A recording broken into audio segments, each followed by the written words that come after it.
matchup, like I said, starting today. So wake up, have your coffee. I got mine. I'm not drinking it at the moment because I'm doing try to stay away from drinking the, especially when I'm doing this by myself. Earnshaw is still debating the Dallas fan. He's still debating the Dallas fan. So go, if you haven't checked that out, you should watch it. It's really funny. Earnshaw and this, I still got to watch more of it. He said they did 2 segments. He did this House of Highlights thing where he debated this weird Cowboys fan that was wearing like this weirdly shaped ski mask. I don't know, but go watch it. It's funny. He's probably still debating the guy. That's why Earnshaw's not doing this wild card preview with me right here, but we will soon be doing episode 100 for the shift. It'll be very, very, very soon. So stay tuned for that. We're going to try to do probably do an in-person, not probably, we will be doing an in-person episode of that. But as far as your wild card previews for today, we're going to go through every matchup here. I'm going to give you my X factors, what I think of the series, just overall, and then we'll get into my prediction for each series. So we're going to start with, we'll go National League, and then we'll make our way around to the American League. So we're going to start with, I would say, and I think this is no doubt to say this, but the most least anticipated matchup of the wild card round. And it's no disrespect to the Reds. But let's be real. And I'm happy for the Reds. Reds made a big step this year as far as making the wild card round, making the playoffs, coming off like a 77 win season, somewhere around there last year. And obviously have a lot of young talent between Abbott, Green, Ellie. They've got the young talent, and they're looking to build towards something in the next couple of years. But they're not there yet. And I think it was more about the Mets having their collapse that they've had over the last couple of months. And that probably would have been a more intriguing matchup. It definitely would have if it was the Mets and the Dodgers. But it's the Reds, and congratulations to them for making it to the wild card round. But at the end of the day, man, they're facing the Dodgers. It's gonna be a tough out for the Reds. It's gonna be a tough out for the Cincinnati Reds. If the Reds have any chance in this series, we know that their rotation is their strength. It's probably going to be Green, Abbott, Nick Lodolo. Those are probably your 3 starters, and that's if it gets to a third game. And for the Reds, it's all about their offense. It's about Ellie De La Cruz, who had a great first half, did not have a great second half. It's about Ellie. It's about Spencer Steer. It's about TJ Friedel. It's about those guys. And what are they going to be able to bring to this Reds offense? What are they going to be able to bring to this Reds offense against a really, really good Dodgers rotation? And I mean, because that's the thing too, right? Is that as good as the Reds rotation is, I think it's one of the better in the National League. The Dodgers, they're set up for, we're talking about like a short series here. We're not talking about a 7-game series here. We're just talking about not even a 5-game series, which is what's going to happen in the DS. This is about what's going to happen in a 3-game series where it's going to be Blake Snell, Yoshinobu Yamamoto, and probably Shohei Ohtani in game 3. That's my guess for Shohei Ohtani in game 3. And even then, even if Ohtani were to go 3 to 4 innings, then you have Tyler Glass now too in your back pocket, who is going to be able to give you those middle innings. And we know anything goes in a short series and in the playoffs in general. I don't think it's going to get to a game 3. I really do think between Snell and Yamamoto and between the Dodgers offense is just miles ahead of what the Reds offense is. It's just not really a good matchup for the Reds at all. And then that's what you get for being the 6th seed in the National League. It's not a shot at the Reds. Again, for the Reds, this is a good step for the Reds, for them to even just make the wild card round. But it's the Dodgers. I'm picking the Dodgers to win this series 2-0. So X factor, by the way, for me, X factor for the Reds, their offense. X factor for the Dodgers, I didn't even really get to the X factor for the Dodgers because I don't think they're going to need to worry about this, but it's their bullpen. That's probably the X factor for the Dodgers throughout the entire postseason, depending on if they make, how deep a run they make it and try to repeat as World Series champions.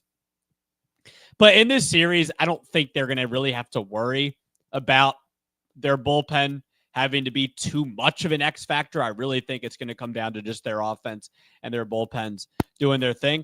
And also, disclaimer, before I get to the rest of the matchups here. Yes, anything can happen, especially in a short series. Anything can happen, especially in baseball. Baseball, we have seen in the past, anything can happen. 2 years ago, specifically, the Dodgers have had playoff issues even before, winning the World Series last year. But I know anything can happen in the playoffs. Anything can happen in a short series. So I know, with all that being said about what I'm saying about the Dodgers, anything can happen. The Reds can have a really good 2 games, better than the Dodgers, and win the series. I know that. And I know I'm a Phillies fan. I saw it happen when the Phillies beat the Cardinals and made their World Series run in 2022. I know anything can happen. I get it. But I'm just going off of, we got to make predictions here. And I'm not going to sit here and say, well, I predict the Dodgers, but anything can happen. Like, I get it. I know. It's true. Anything can happen. I totally get it. So I'm picking the Dodgers 2-0 to win this series. Next one, bit of a more intriguing matchup. All these next 3 matchups are going to be more intriguing than the Reds and the Dodgers. But as just a pitching nerd and just a fan of pitching, I'm still excited for the Reds and Dodgers from that standpoint, just as far as starting pitching matchups go. Padres and the Cubs. Now, interesting one, because similar teams as far as, look, Padres are 90-72. Cubs are 92-70. Both have, Cubs offense has carried them this year between PCA and Kyle Tucker. Also the rotation, even though they've had the injuries as far as Justin Steele early in the season, and then Cade Horton as of late, who probably will win National League Rookie of the Year, I would assume. The starting pitching, those 2 injuries were big for them this year. And for the Padres, they get the Jason Adam injury, but still have a good overall bullpen. Still have a really good overall bullpen. And this year has been the best in baseball. It's going to be at Wrigley.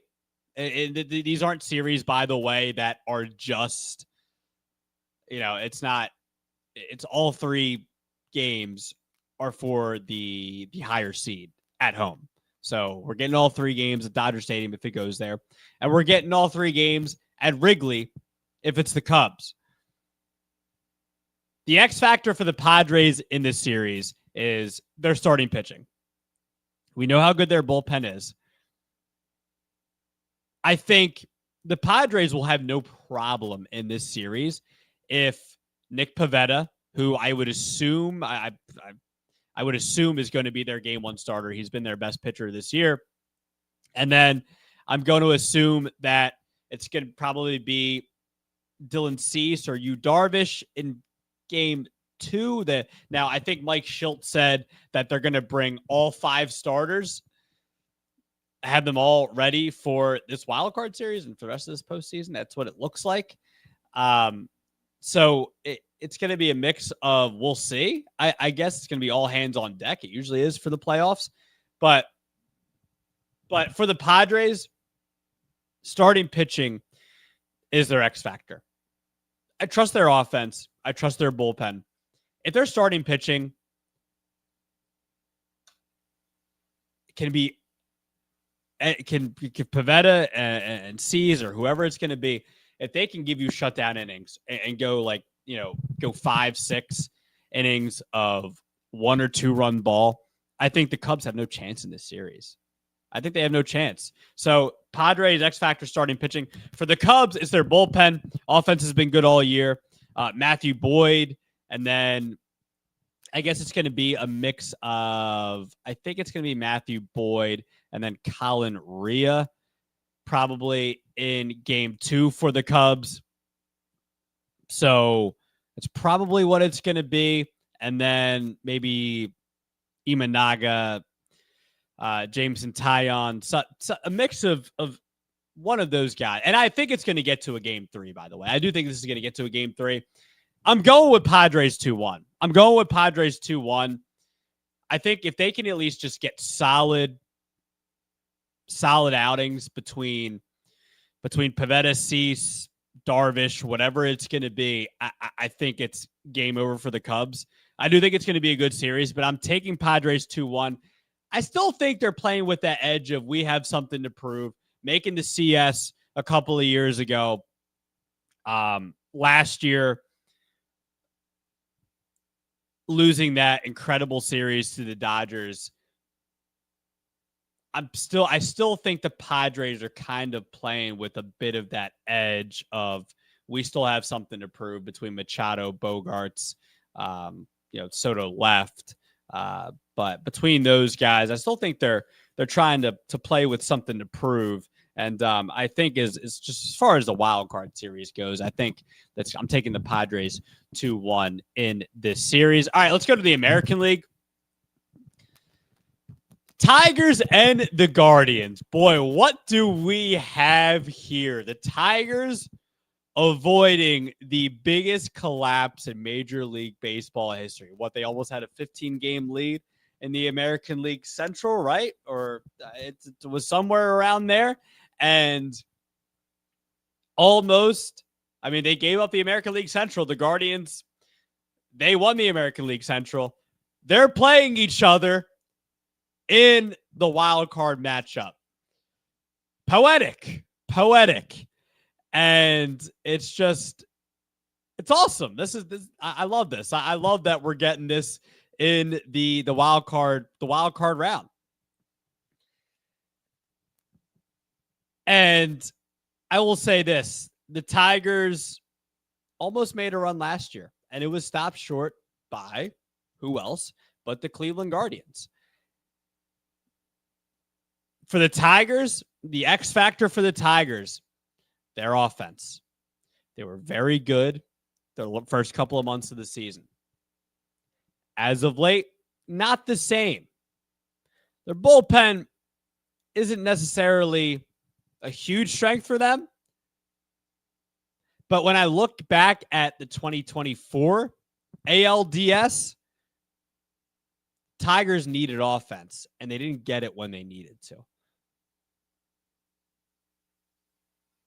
They're going to need their offense between Riley Green, Torkelson, Javi Baez.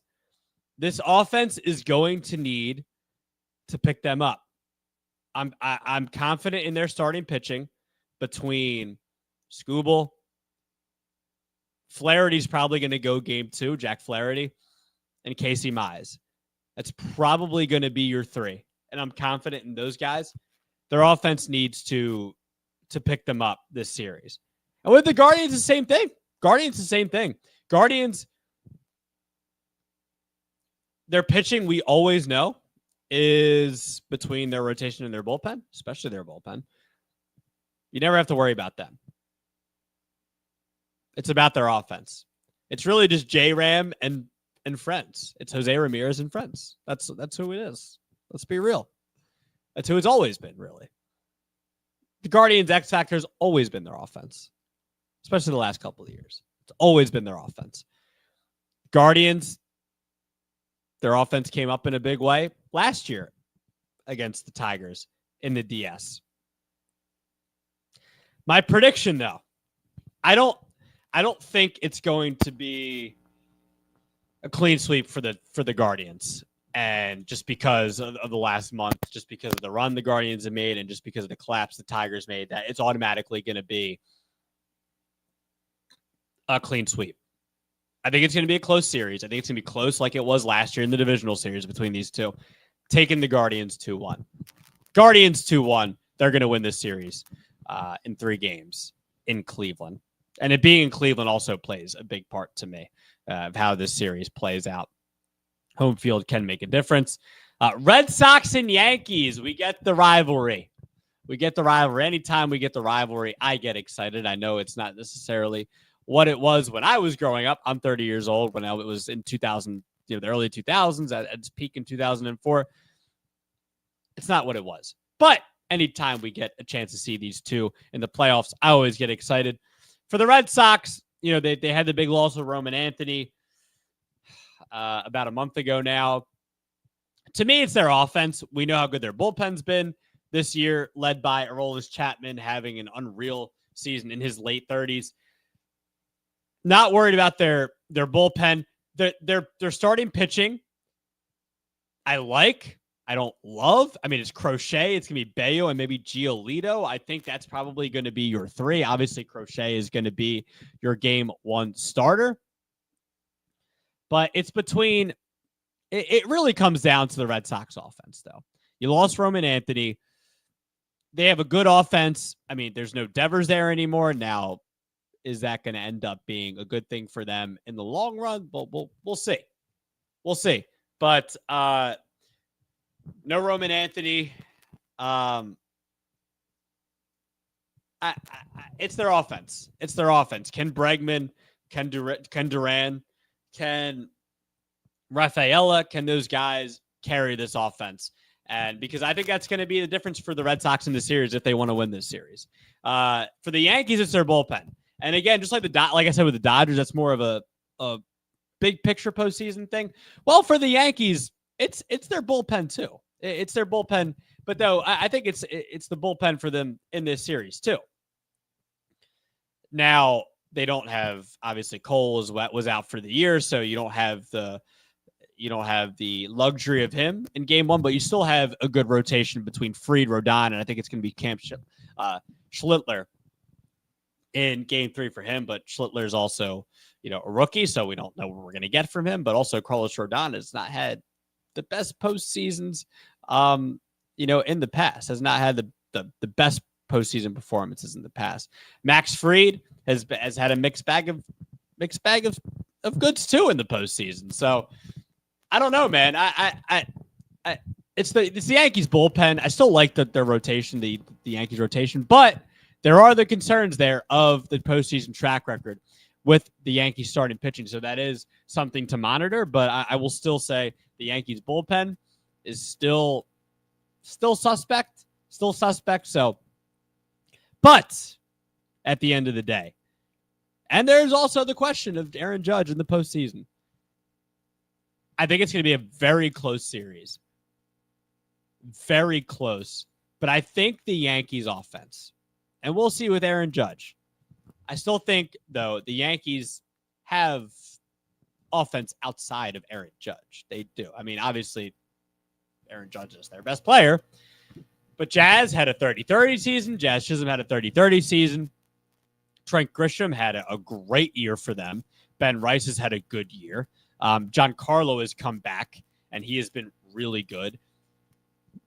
I think I'm going to take the Yankees in this series just because of their offense.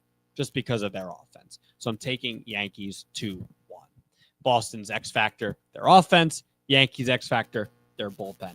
That is how I see the series playing out, though. 2-1, the Yankees win this series. Okay, I would love to know all of your thoughts. First off, on Earnshaw debating the Dallas fan. Go watch the video. It's funny. It's like an hour and 15 minutes of like different debates. But skip to when Earnshaw goes. It's just funny. It's just funny to watch him debate this weird ski mask Dallas fan. It's interesting. But also, I was going to say on a serious note. Almost serious note. Go watch it. It's funny. And then let me know your predictions for these series. They start about 6 hours from now. Let me know your predictions. Episode 100 will be coming up soon. On YouTube, if you're watching this on YouTube, which this is mostly on YouTube, go subscribe and let us know in the comments what you think of the predictions. Follow me on Twitter at Rojas_media_. Follow the shift on Twitter. Follow Earnshaw also on social media as well. That will do it for me. And I'll talk to you guys soon. Playoff baseball is back.